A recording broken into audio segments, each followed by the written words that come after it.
di perjalanan haji ini. Akhirnya mereka melaporkan ada seseorang yang lebih kaya. Faqalu lahu inna tanafisi bi qazwan aksaru tawassuan minhu. Fasara Hatim muta'amidan fadhala alaihi. Ada yang lebih kaya ini,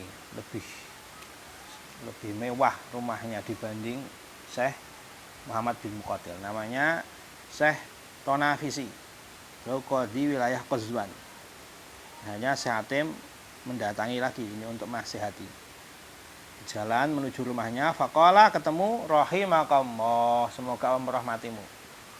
Ana rajulun a'jamiyun uhibbu an tu'allimani mabtada dini wa miftah sholati kaifa atawaddu lis-shalah. Ini cara menasihatinya Syekh Hatim ini.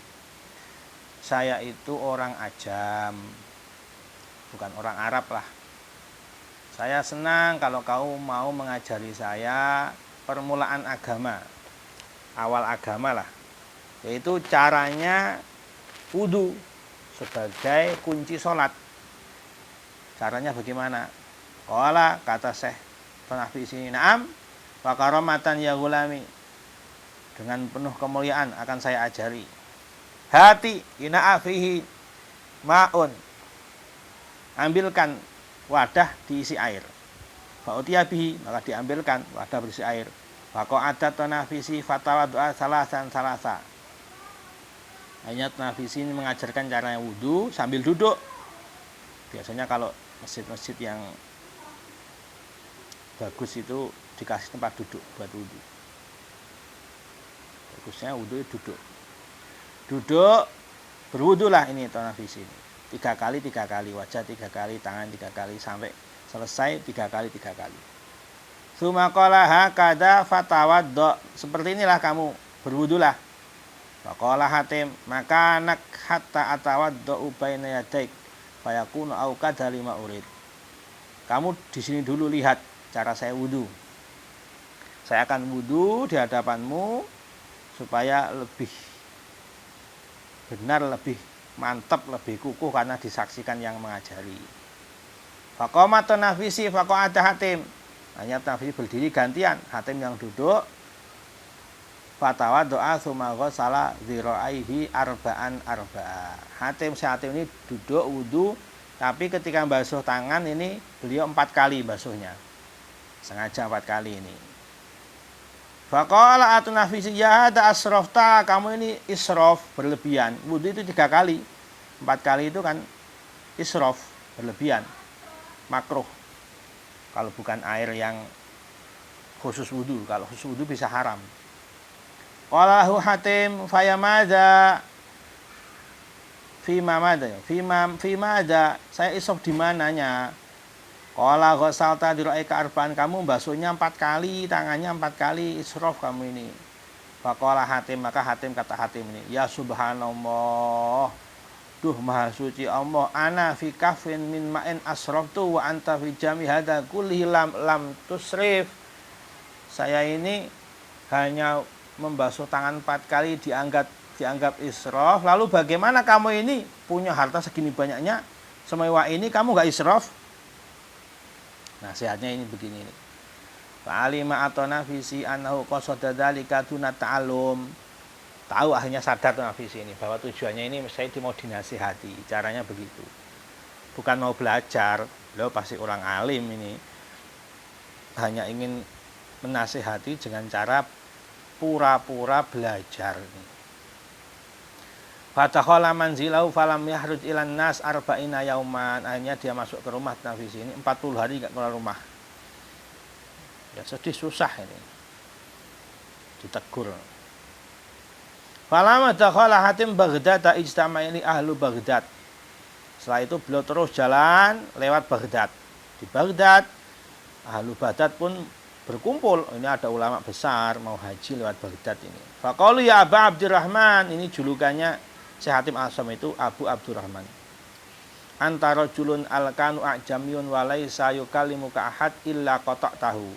Kau ini orang ajam tapi lidahnya ini tajam. Tidak ada orang mengajakmu bicara kecuali kau akan memotongnya, maksudnya ya mengalahkan. Lidahnya tajam ini mengiris mereka yang tidak lurus, yang ulama su, dipotong lidahnya oleh ibaratnya begitu, tajam lidahnya itu Syekh Hatim Al-Asham ini kalau menasihati ulama-ulama su. Padahal beliau orang ajam, bukan orang Arab. Qala, karena beliau dari Khurasan. Ma'i salasu khisalin uzhiru bihinna ala khasmi. Rahasianya apa? Saya punya 3 perkara cara saya mengalahkan lawan debat saya. Pertama, afrohu idza asaba khasmi. Saya itu senang kalau lawan debat saya yang benar. Beliau senang kalau lawan yang benar, karena beliau cari kebenaran. Debat itu bukan untuk mengalahkan musuh, bukan buat bangga-banggaan atau buat mempermalukan musuh, bukan. Malah senang kalau musuhnya benar. Kalau musuhnya benar berarti beliau salah. Senang begitu ini. Ini tulus, berarti ikhlas itu, enggak cari apa, debat cari apa, enggak. Kalau beliau malah senang kalau lawannya ini yang benar. Kalau seperti itu tujuannya cari kebenaran berarti. Wah, zanu idza ahta, saya sedih kalau lawan saya salah. Kalau lawan saya salah ini malah sedih malahan. Tujuannya mau cari benar, bukan ingin menyalahkan, bukan pengen menang sendiri. Tujuannya debat begitu. Wa ahfadu nafsi alla ajhal alaih. Saya itu menjaga betul diri saya, jangan sampai saya ini membuat lawan itu bodoh, membuat lawan itu membodohkan lawan. Enggak ada tujuan seperti itu. Tujuannya pengen cari benar. Sekiranya tidak ada faedah seperti ini, tidak usah debat, tidak ada gunanya. Kalau cuma cari menang, menyalahkan, pengen tampak, pengen muncul, pengen cari terkenal misalnya, tidak ada tujuan mencari kebenaran berarti. Fabalagha dzalikal Imam Ahmad bin Hambal. Hanya cerita ini sampai zaman dulu itu, dari kuping ke kuping zaman dulu itu. Kedok tularnya cerita ini, sampailah cerita ini kepada Syekh Imam Ahmad bin Hambal. Faqala subhanallah ma'aqalah. Subhanallah, ini berarti Syekh Hatim ini cerdas sekali. Aqalah, sangat berakal. Berakalnya orang dulu ya cinta akhirat, benci dunia. Berakalnya orang dulu. Makanya kata Nabi Al-Qayyis, orang yang cerdas itu orang yang mempersiapkan bekal untuk kehidupan setelah kematian. Itu kata Nabi Al-Qayyis, orang yang cerdas, orang yang berakal. Akan meremehkan dunia ini, akan memenangkan akhiratnya, itu orang cerdas. Ini betul orang cerdas ini Syekh Hatim ini. Jadi orang cerdas menurut ulama salaf itu yang tidak cinta dunia. Kalau sekarang kebalikannya. Kalau orang ngaji, orang nggak senang dunia dianggap bodoh, dianggap mundur, dianggap feodal sekarang ini, dianggap terbelakang, nggak modern katanya orang sekarang. Nah, kita itu pengen selamat ya nggak usah ikut kata orang, ikutlah ulama salaf. Ahmad kagumnya itu bukan karena Syekh Hatim ini kaya, bukan karena Syekh Hatim ini gemerlap dunianya, bukan. Tapi yang dikagumkan ini bagaimana beliau ini berakalnya, karena memenangkan akhiratnya ini. Kumu bina ilaih, ayo sekarang kita berdiri, datangi. Kita datangi, ambil ilmunya. Orang yang begini ini yang harus diambil ilmunya ini. Falamma takhulu alaihi qala lahu ya Aba Abdurrahman mas salamah minad dunya. Setelah rombongannya Syekh Ahmad bin Hambal ini datang sowan kepada Syekh Hatim Al-Asham, bertanyalah ini, wahai Abu Abdurrahman, apa kunci selamat dari dunia? Bukan selamat di dunia, tapi selamat dari dunia, pertanyaannya ini. Karena dunia ini membuat celaka. Bagaimana cara selamat kita ini dari dunia? Pertanyaannya begitu. Qala ya Aba Abdillah, ini Abu Abdillah ini kunyahnya Imam Ahmad. La taslam minad dunya hatta yakuna ma'aka arba'u khisalin. kamu nggak akan selamat dari dunia yang membuat celaka ini. Sampai kamu punya 4 perkara. Pertama, taghfiru lil qaum jahlahum wa tamna'u jahlaka anhum. Yang pertama dan kedua ini, kamu maafkan kebodohan kaum. Orang awam yang nggak tahu, kamu maafkan. Watamna'a jahlaka anhum. Dan kau cegah bodohmu dari mereka.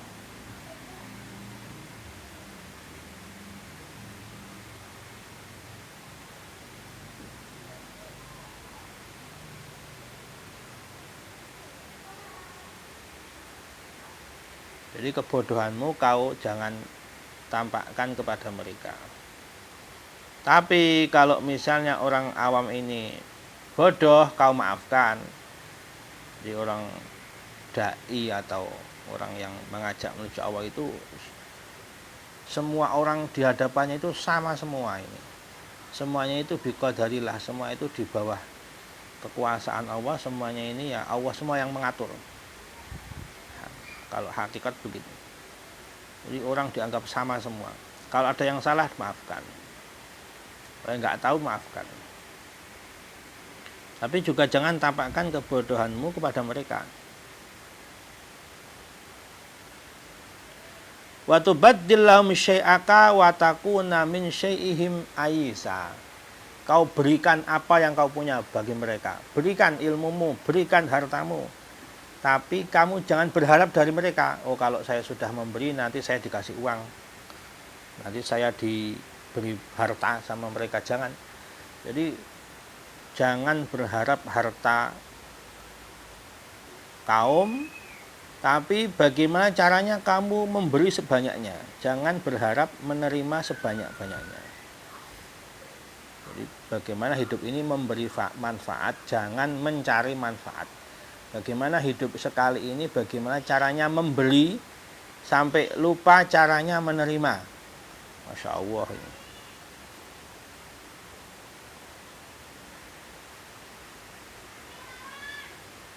Jangan tomak dari harta kaum, tapi berusahalah caranya memberi kepada mereka. Faida kunta hakada salimta. Kalau kamu bisa seperti ini, kamu bakal selamat. Tsumma sara ilal madinati fastaqbalahu ahlul Madinah. Setelah itu berjalan terus sama haji ini. Sampailah ke Madinah ini, Syatim dan Asam dan rombongan sampai di Madinah. Faqala ya qaum ayyata madinatin hadhihi. Wahai kaum, ini Madinah siapa? Ini kota siapa ini? Disebut Madinatun Nabi. Madinah Al-Munawwarah disebut Madinahnya Nabi, kotanya Nabi. Qalu Madinatu Rasulillah sallallahu alaihi wasallam. Ini kotanya Nabi ini. Faqala aina qasru Rasulillah sallallahu alaihi wasallam hatta usalli fihi. Lah kok kotanya Nabi kok penduduknya megah-megah zaman dulu itu, apa lebih sekarang? Kok kotanya kok rumahnya megah-megah, ini gimana? Ini di mana istananya Nabi itu, di mana? Saya mau sholat di sana, mau cari istananya Nabi saya ini.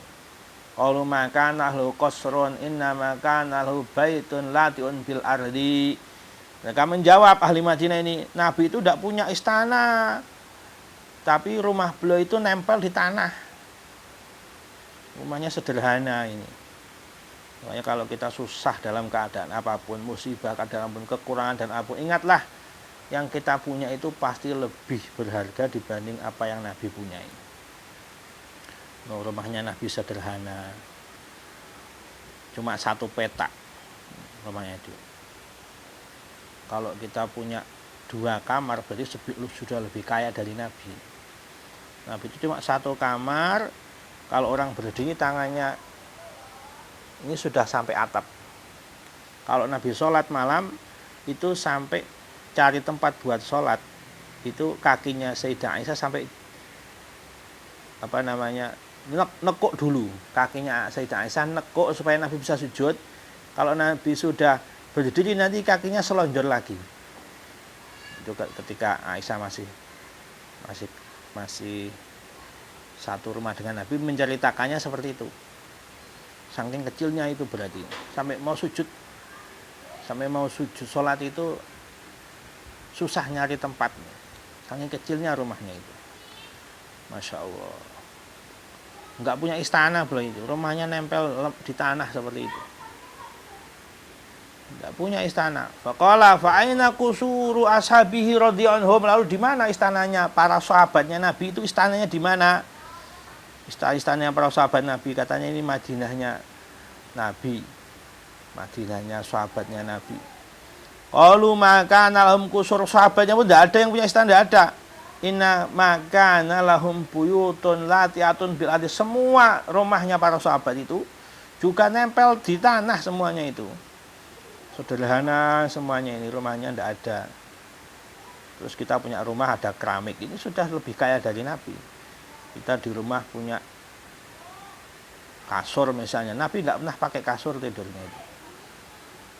Kita di rumah misalnya punya alas tidur yang empuk, Nabi itu cuma pakai kasar, tikar kasar yang ngecap di lambung.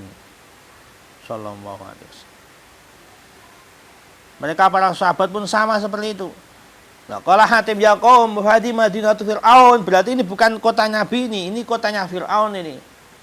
Fa akhaduhu wa dabu ila sultannya, ditangkap ini. Dianggap menghina Madinah, dianggap Madinahnya Fir'aun. Ditangkap akhirnya si Hatim ini, dibawa ke raja. Ini orang menuduh Madinahnya Fir'aun ini, menghina ini. Wa qalu hadzal ajami yaqulu hadhihi Madinatu Fir'aun. Ini orang ajam ngomong, baru datang ke Madinah menuduh ini kotanya Fir'aun. Faqala wali madalika, kenapa kau mengatakan seperti itu? Kok menuduh ini kotanya Fir'aun? Qala Hatim la tu'ajjil alayya ana rajulun a'jami gharibun dakhaltul balad. Jangan terburu-buru kamu ini. Saya ini kan orang ajam, saya bukan orang Arab. Saya baru ke sini. Orang asing, ini pendatang saya ini. Fakultu Madinatu man hadi, saya cuma nanya ini Madinah siapa, kota siapa, ini menasihati seluruh ahlu Madinah ini. Beliau mau menasihati seluruh kota Madinah ini. Faqalu Madinatu Rasulillah sallallahu alaihi wasallam. Fakultu ay fa'ina qasru wa qasal qissah. Saya cuma nanya, kalau ini Madinah Nabi di mana istananya, diceritakan begini. Padahal yang pertama kali membangun istana ya Fir'aun. Dalam surat Al-Qasas, surat Ghafir itu, ibnali sorha wa auqadli ya Haman alatin, yang membangun di atas tanah liat dibangun menara. Ini pertama kali Haman.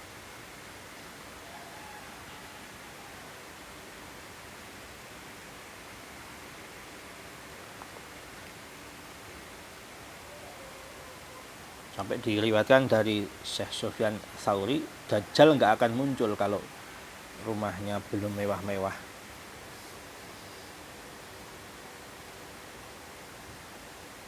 Tsumma qala wa qad qala Allah ta'ala laqad kana lakum fi Rasulillahi uswatun hasanah. Yang menjadi contoh bagi kalian ini adalah Rasulullah punya uswah hasanah, contoh yang baik. Surat Al-Ahzab ayat 21. Fa'antum biman ta'assaitum abi Rasulillah sallallahu alaihi wasallam am bi Fir'aun awaliman bana bil jisyi wal ajir. Kalau begitu kalian ini menyontoh siapa? Nyontoh Nabi apa nyontoh Fir'aun? Yang pertama kali membangun bangunan mewah ini Fir'aun. Lalu kalian nyontoh Nabi apa nyontoh Fir'aun? Enggak bisa jawab semuanya ini. Fakhallu anhu wa tarakuhu, hanya ditinggalkan, dilepaskan. Si Hatim dilepaskan. Fahadihi kayatu Hatim al-Asam rahimahullah. Masya Allah. Ada riwayat dari Imam Abu Nu'aim, beliau ini berziarah, duduk di dekat kuburannya Nabi di Madinah ini. Si Hatim al-Asam, beliau di situ berdoa, membaca hadis. Akhirnya ulama-ulama Madinah berkumpul semua. Ayo kita datangi majelisnya Abu Abdurrahman ini. Syekh Hatim Al-Asam, padahal orang awam, orang ajam ini. Terus mereka berkumpul ulama-ulamanya ini. Semuanya nanya kepada Syekh Hatim ini. Ya Abu Abdurrahman, mas'alatan nas'alu, kami ingin punya satu pertanyaan. Qala salu, tanyalah kalian. Mata kulu fi rajulin yaqulu wa marzuqni. Bagaimana hukumnya kalau ada orang berdoa, ya Allah berilah saya rezeki. Wa marzuqni. Faqala Hatim, mata talaba hadzal abdur rizqa fil waqti am qoblal waqti. Jawabannya, sekarang ditanya dulu, ada orang minta rezeki sama Allah. Dia sudah waktunya minta atau belum? Qalu laisa nafhamu hadza ya Abu Abdurrahman. Maksudnya gimana, kami enggak paham. Qala in kana hadzal abdu talaba rizqa min rabbi fi waqtil hajah fa na'am wa illa fa antum indakum kharsa wa darum bi aqyasim wa tu'amikum fi tu'amikum fi ta'ksikum fi manazilikum wa antum taqulun marzuqna qad razaqakumullah. Maksudnya begini, kalau memang orang itu dalam keadaan hajat, butuh, tidak punya apapun, terus dia minta rezeki, ya itu dibenarkan. Dia tidak punya apapun. Tapi kalau di rumahnya penuh makanan misalnya, di rumahnya penuh pakaian, di rumahnya penuh apa-apa, kok minta rezeki? Padahal kalian sudah dikasih rezeki Allah, waktunya sekarang fakulu wa'atimu, kalian makan, rezekinya tidak usah minta, sudah dikasih, tinggal makan. Kalau sudah punya, sekarang mikirnya berbagi, maksudnya wa'atimu ikhwanakum, kasih makan yang belum punya. Hatta idza baqaitum salatan fasu hatta yu'tikum. Kalau sudah kamu 3 hari nggak bisa makan, baru kamu minta rezeki. Kata Syekh Hatim begitu. Masya Allah. Hatta yu'tiyakum anta asatamud ghadan wa tukhlifu hadzal a'da wa anta tas'alu ayru zuka ziyadah. Kamu sudah punya, kalau kamu mati besok misalnya, kamu punya warisan, kamu tinggalkan jadi musuh anak kalian, warisannya buat anak cucu kalian jadi musuh, malah bertanggung jawaban. Kok masih minta rezeki?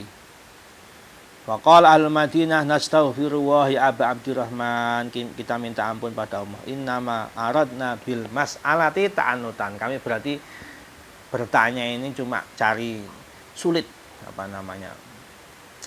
ngetes atau mempersulit diri sendiri, nanya-nanya begitu.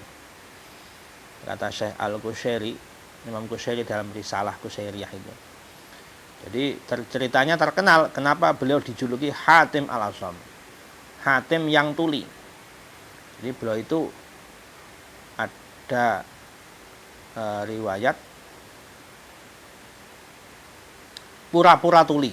Si Hatim ini bukan tuli sebenarnya, pura-pura tuli. Jadi ada satu saat Abu Ali Ad-Daqqaq menceritakan ada seorang perempuan nanya kepada Hatim satu masalah.